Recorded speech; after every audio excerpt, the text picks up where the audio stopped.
வணக்கம் நண்பர்களே, எல்லாம் எப்படி இருக்கீங்க? துபாய் பற்றி அடுத்த அப்படி தான். இந்த மரம் பின்னாடி இருக்க மரம் நிறைய பேர் துபாயில் இருக்கிறவங்களுக்கு தெரியும்.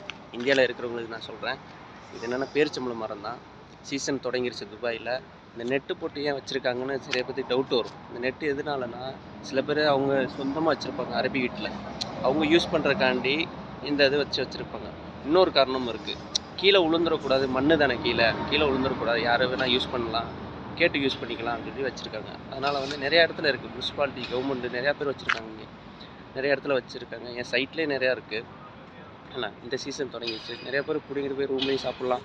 ஊருக்கு கொண்டு போகிறவங்களாம் இருக்குது. அவ்வளோ டேஸ்ட்டாக இருக்கும். அது என்ன காயாக இருக்குது இப்போதைக்கு பார்த்தா தெரியும் உங்களுக்கு. நல்லா காயாக இருக்குது. கீழே இருக்குது பாருங்கள், பழம் இருக்குது. கீழே விழுந்து பழமாகிடுச்சு. அது யாரும் எடுக்கலை, அதனால் அது அப்படியே பழமாக இருக்குது. என்ன இதுதான் இன்றைக்கி வீடியோ அப்டேட்டு. சரிங்களா? தொடர்ந்து ஃபாலோ பண்ணுங்கள் என் சேனலை. யூடியூப் சேனல் பாருங்கள். ஓகே, தேங்க்யூ நண்பர்களே. என்னோடய இன்ஸ்டாகிராம் ஃப்ரெண்ட்ஸ் எல்லாத்துக்கும் ஷேர் பண்ணுங்கள் உங்கள் ஃப்ரெண்ட்ஸுக்கு. சரிங்களா? ஓகே.